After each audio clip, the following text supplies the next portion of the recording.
بسم الله والحمد لله والصلاة والسلام على سيدنا رسول الله وعلى آله وصحبه ومن والاه.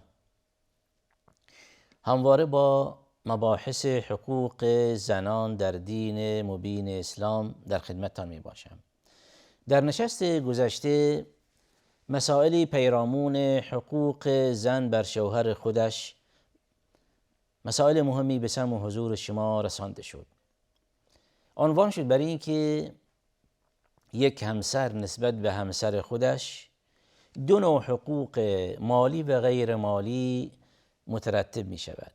حقوق مالی عنوان شد برای این که از جمله نفقه می باشد، از جمله مهریه می باشد و از جمله سکن، و همچنین حقوقی غیر مالی، و این هم عنوان شد برای این که در واقع احترام و اخلاق زیبای یک مرد نسبت به همسر خودش از حقوق غیر مالی عنوان می شوند. حسن معاشرت با توجه به این که الله واحد عز وجل در قرآن کریم می فرماید و عاشروهن بالمعروف، نسبت به همسران خودتان به زیبایی و در واقع خوبی رفتار کنید. و همچنین فرمایش پیامبر ما علیه الصلاة والسلام بر این که نزدیکترین شما به خالقتان و نزدیکترین شما به کامل شدن ایمان این است که یک فرد نسبت به همسر خودش اخلاق زیبایی داشته باشد. و همچنین از فرمایشات نبوی علیه الصلاة والسلام این است که و خیارکم خیارکم لنسائهم، و بهترین شما کسانی هستند که در حق همسران خودشان خوب باشند، حقوق همسران خودشان چه رعایت و ادا کنند. پس این از جمله مسائلی که در نشست گذشته به سمع حضور شما سروران گرامی رسانده شد. باز هم اضافه کنیم بر این که الله واحد عز وجل در قرآن کریم و پیامبرمان علیه الصلاة والسلام در سنت پاک نبوی فرمایشاتی مهم و گرانبهایی دارند پیرامون حقوق زنان و به ویژه حقوق یک زن بر شوهر خودش. پیامبرمان در این مورد علیه الصلاة والسلام می‌فرمایند الله الله فی النساء فإنكم أخذتموهن بأمان الله واستحللتم فروجهن بكلمة الله ولكم عليهن ألا يوطئن فرشكم أحدا تكرهونه فإن فعلن ذلك فاضربوهن ضربا غير مبرح ولهن عليكم رزقهن وكسوتهن بالمعروف. این روایتی است که امام مسلم رحمت الله علیه در کتابش آورده است. این روایت در صحیح مسلم آمده است بر اینکه پیامبرمان در اینجا صلی الله علیه و آله و سلم چقدر زیبا و شیوا می‌فرمایند که از الله بترسید و الله واحد عز وجل را در نظر بگیرید که مبادا در حق همسرانتان کوتاهی کنید. الله الله فی النساء. پیامبر ما علیه الصلاة والسلام در اینجا در واقع قشر مردان را به این توصیه می کند که مراقب و مواظب اعمالتان باشید و در حق همسرانتان چه اجحاف نکنید.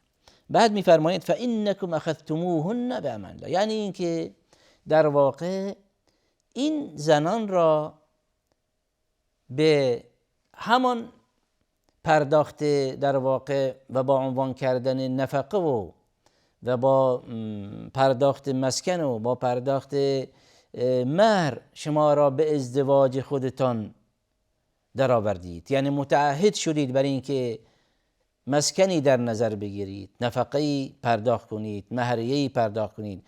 پس اینجاست که شما یک زن را با بسته کردن و بستن این عقد و پیمان، این یک نوع پیمانی که شما به اون متعهد شدید برای اینکه رعایت کنید، از جمله نفقه و از جمله مسکن و از جمله مهریه. و اینجاست که پیامبر علیه الصلاة و السلام تأکید می‌فرمایند فإنکم اخذتموهن بامان الله. بعد می‌فرمایند واستحللتم فروجهن بکلمة الله. پس اینجاست که با همان اجرای صیغه عقد شرعی اینها را به همسران خودتان درآوردید.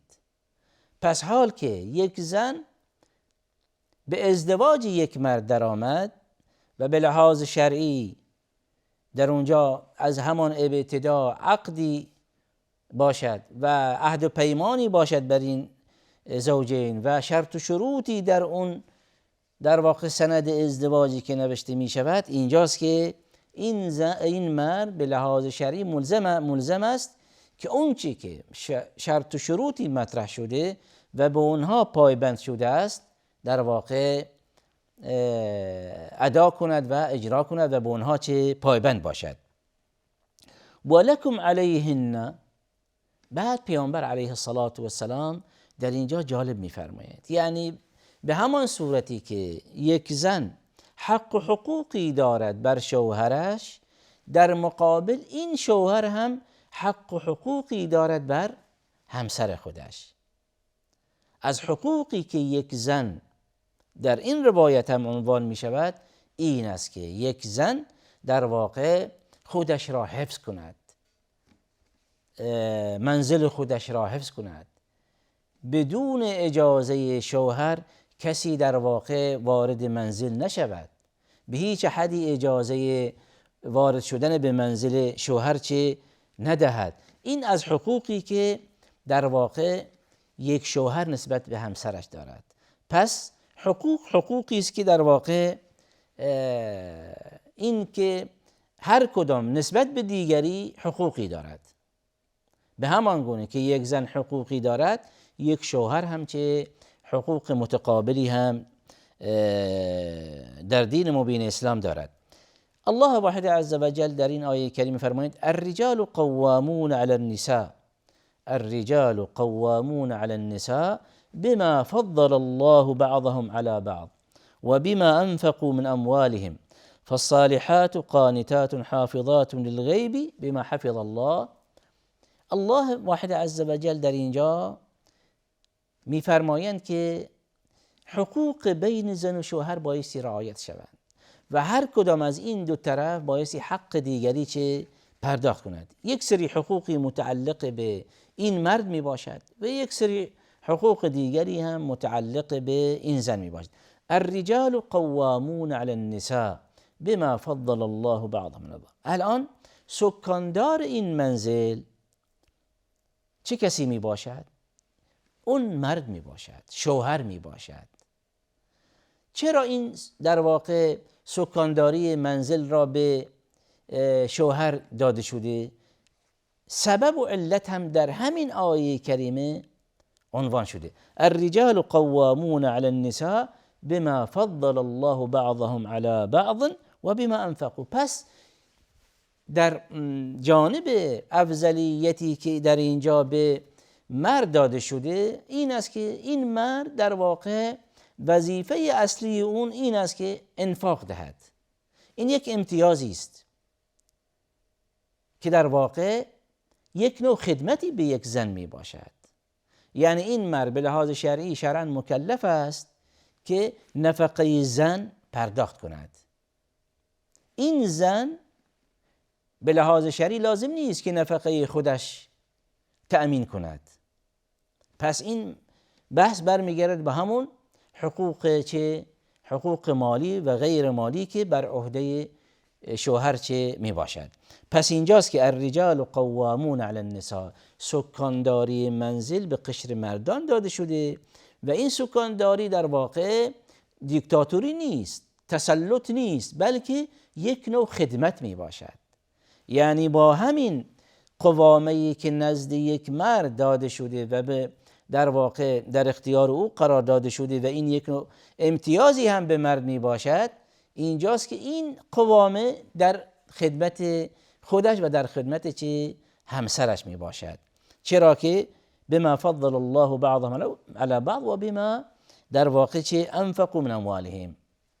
اینجاست که نفقه بر عهده مرد می باشد و اینجاست که این قوامه هم چه به مرد داده شده.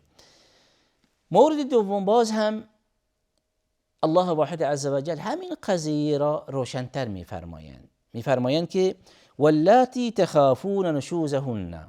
الان ممکن است در واقع در باب معاشرت و زندگی زناشویی بین یک زن و شوهر اختلافی پیش بیاید و این یک امر در واقع عادی می باشد. چرا که الان حتی با در نظر گرفتن از همان ابتدای عقد، ابتدای ازدواج و الی آخره، ممکن است یک سری اختلاف سلیقه هایی باشد، اختلاف دیدگاه هایی باشد، اختلاف نظرهایی باشد و در واقع مشکلاتی پیش میاد. اما اینجاست که در واقع الله واحد عز و جل راهنمایی فرموده، حال که یک مرد چنان که به اون چیزی که متعهد شده، اون چیزی که در همان در واقع ابتدای ازدواج، اون شرط و شروطی که از جانب زن ارائه شده، الان اگر این شوهر، این مرد کلاً رعایت کرده و باز هم یک نافرمانی و سرپیچی و در واقع بی احترامی از یک زنی صورت بگیرد، اینجاست که الله واحد عز و جل راهنمایی و ارشاد فرموده که این مرد که سکاندار یک همون منزل می باشد چه کارهایی، چه گامهایی بردارد و این اختلافی که پیش آمده، اتفاق افتاده، چه در واقع برطرف بشه. پس اینجاست که اگر یک شوهر اون حقوقی که بهش متعهد شده از قبیل نفقه، از قبیل مهریه، از قبیل مسکن و حسن معاشرتی که دارد و تمام اینها ادا کرده، اما الان ضمن